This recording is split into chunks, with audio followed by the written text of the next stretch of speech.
Jai Sri Swaminarayan student. I welcome you all in a lecture of computer programming. Let's do the revision of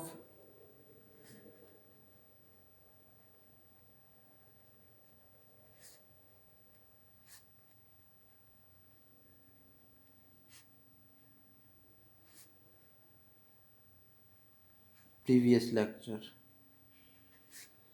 Okay, so in the previous lecture we learned about the simple if statement.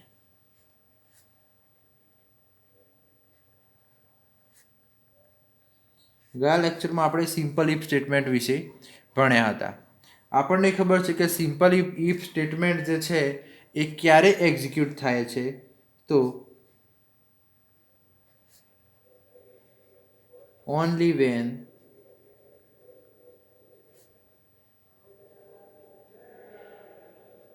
given condition is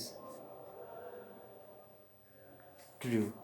એટલે કે જો આપેલી condition સાચી હશે તો અને તો જ જે છે એ સિમ્પલ ઇફ સ્ટેટમેન્ટ એક્ઝિક્યુટ થશે, નહીં તો એક્ઝિક્યુટ થશે નહીં. Okay, the general structure of the simple if statement is if condition and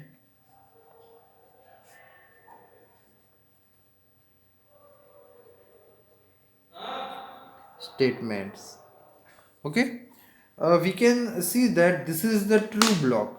It means this block is executed only and only when the given condition is true. Okay, so in the previous lecture we see the example of the pass and fail as well as the sell and return of the mobile. Now we are going to see the example that the given condition is the given statement is even or not. Okay, even છે કે નથી એના માટે આપણે અથવા તો leap year છે કે નહીં એ વસ્તુ આપણે ચેક કરીએ છીએ. Okay, so let's understand it with the example that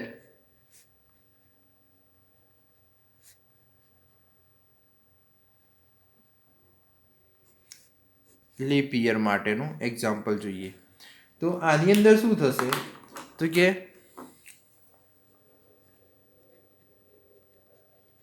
void me ઉપર લાઇબ્રેરી મસ્ટ બી એડ કરવાની હો. અહીંયા આપણે લખીએ છીએ સપોઝ કે ઇન્ટીજર યર, આપણે અહીંયા લખીએ છીએ printf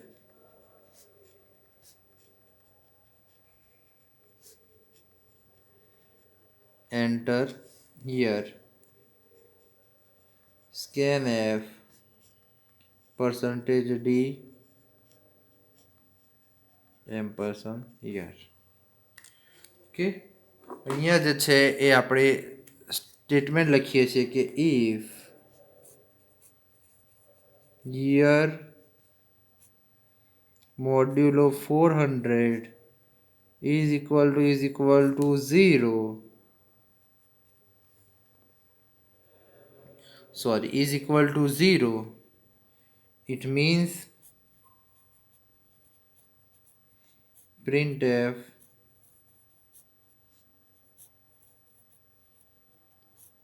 leap year. Okay, and then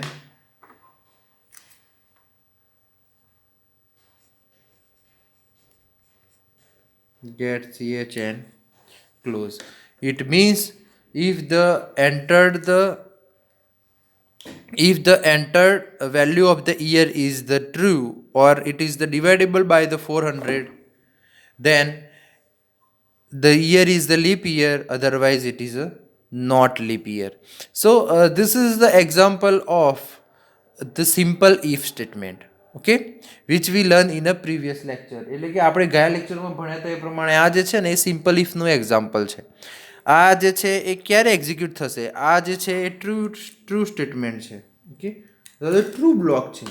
તો પણ ટ્રુ બ્લોક ક્યારે એક્ઝિક્યુટ થાય? આ જે છે એ આટલીથી આટલો ટ્રુ બ્લોક છે, પણ આ ટ્રુ બ્લોક ક્યારે એક્ઝિક્યુટ થાય? જ્યારે આપેલી કન્ડિશન સાચી હોય તો અને તો જ. Okay, now today we are going to start the new topic, that is a if else. So let's start the new topic. That one is a if else statement. Okay, so the general syntax, first of all, if else ક્યાં વપરાશે? Okay, તો if the given condition is true, then what happen?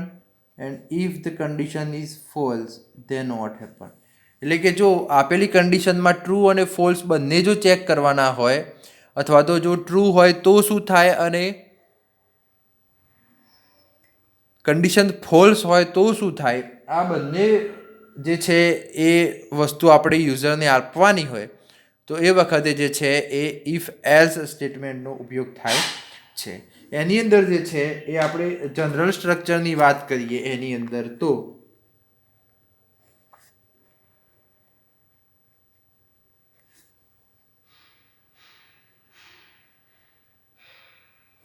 જો general સ્ટ્રક્ચરની વાત કરીએ તો એનું statement છે કે if condition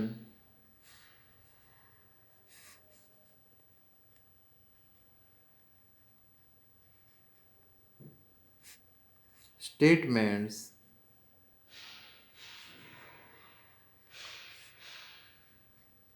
else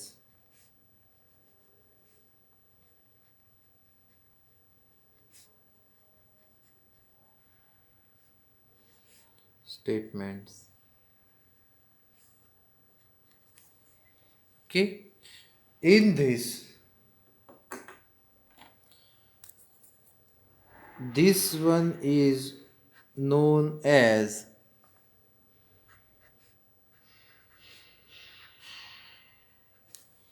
true block, and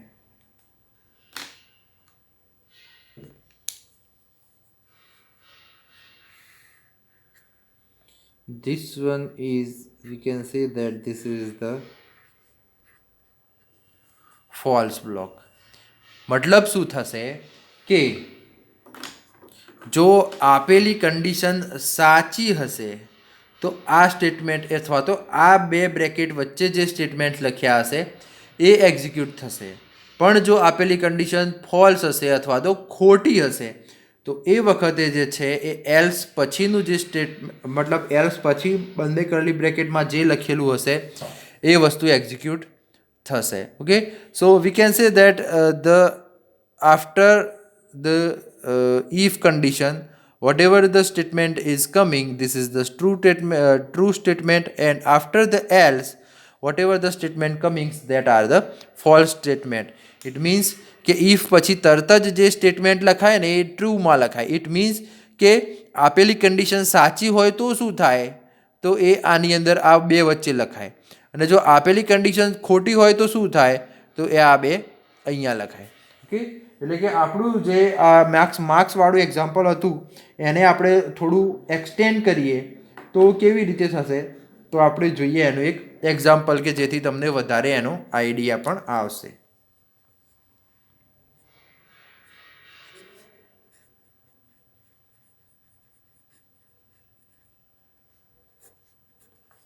તો એક્ઝામ્પલની વાત કરીએ તો આપણે લાઇબ્રેરી જે છે એ કમ્પલસરી પ્રોગ્રામની અંદર લખવાની હોય છે, પણ હું અમુક પ્રોગ્રામમાં લખતો નથી, પણ તમારે જે છે એ ખાસ લખવાની રહેશે. Okay, hash include stdio.h, hash include conio.h, .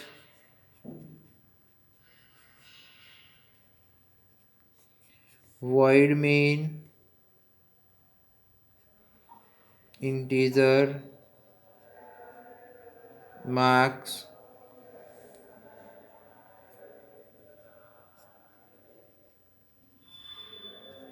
printf enter your marks out of 35 and scanf percentage d ampersand marks. Okay, હવે જે છે એ ખાસ જોવાનું છે. સો નાવ I write here if value of marks greater equal to 35, okay,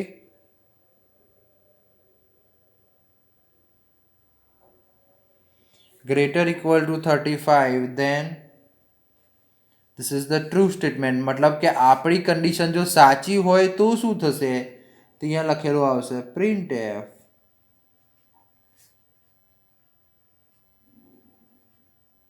congrats you are pass. Okay, આવું લખેલું આવશે કે congrats you are a pass. પણ જો કન્ડિશન ખોટી હોય તો એલ્સ પછી જે સ્ટેટમેન્ટ આવશે ને એ એક્ઝિક્યુટ થશે, એટલે કે printf sorry you don't clear the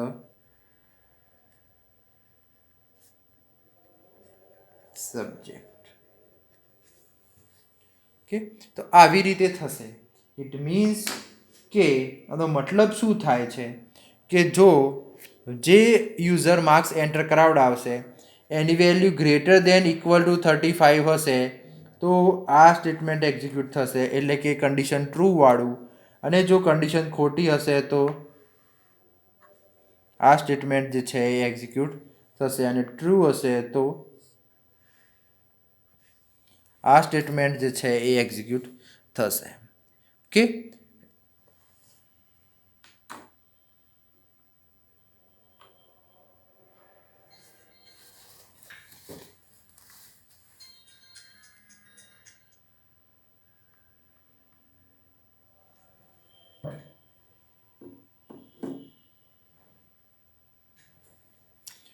okay, so here I write get ch and close. Okay, તો હવે જે છે એ આનું આઉટપુટ શું આવશે, આ વસ્તુ પણ આપણે ખાસ ચેક કરવી પડે કે ભાઈ આઉટપુટ શું આવશે. તો આનું આઉટપુટ આવશે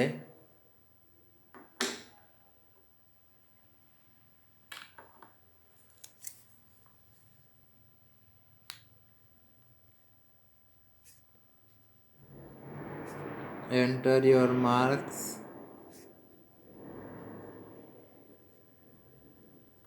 out of 35. ઓકે, એટલે કે જો અહીંયા એન્ટર કર્યા સપોઝ કે 25, તો આઉટપુટ આવશે સોરી. સો આઉટપુટ આવશે sorry you don't clear the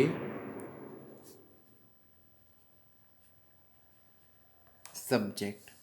okay, અને જો આની અંદર આપણે ફરીથી રન કરાવડાવીએ અને અહીંયા આઉટપુટ આવશે enter your marks out of 35, then if you enter here 45, then the output is congrats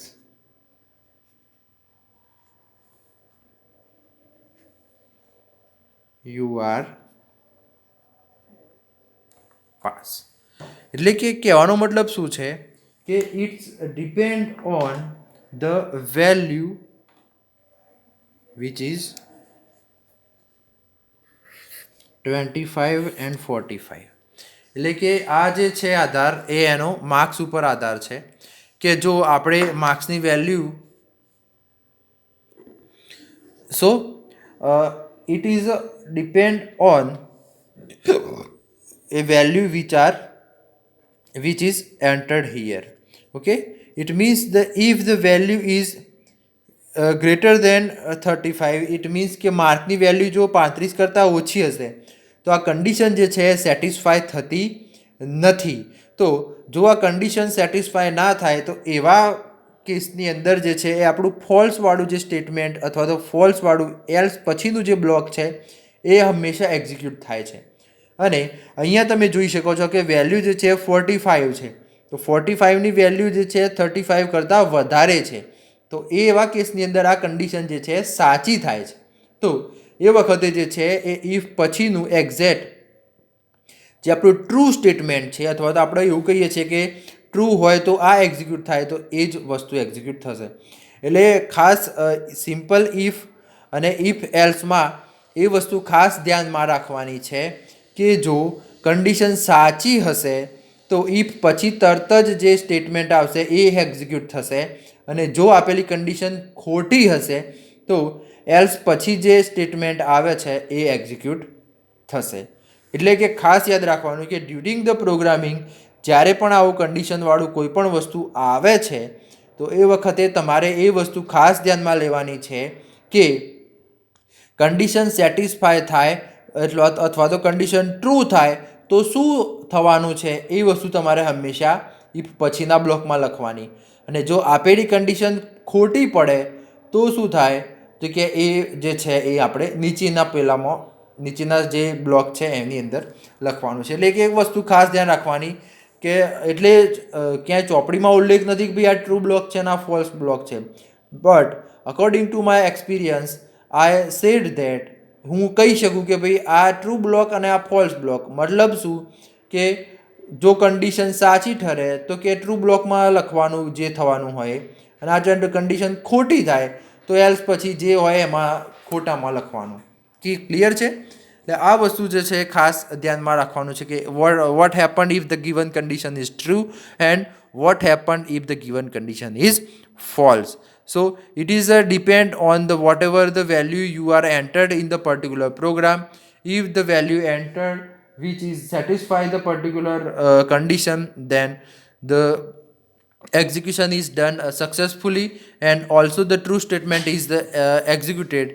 And if the value you are entered which is not satisfy the particular condition, then the false block is executed and the condition is not true or it is a false. Okay, so હું આશા રાખું છું કે તમે જે છે એ if else statement છે એ પણ સારી રીતે તમને ખબર પડી હશે. કે નવા લેક્ચરમાં મળીશું નવા ટોપિક સાથે. ત્યાં સુધી જય શ્રી સ્વામિનારાયણ. અસ્તુ. જે લોકોને આ વસ્તુ ખબર ના પડે તો એ ડીકે સરને એમના મેસેજમાં કે એમાં લખી શકે છે. ઓકે, અને જે છોકરાઓ નવા છે તો એ છોકરાઓ આપણા જૂના વિડીયો જોઈ શકે છે, અને એમને જો કોઈ વસ્તુની ના ખબર પડતી હોય તો એ પણ એ જે છે એ સર મારફતે મને પૂછી શકે છે. ઓકે, સો નવા લેક્ચરમાં મળીશું નવા ટોપિક સાથે. ત્યાં સુધી જય શ્રી સ્વામિનારાયણ. અસ્તુ.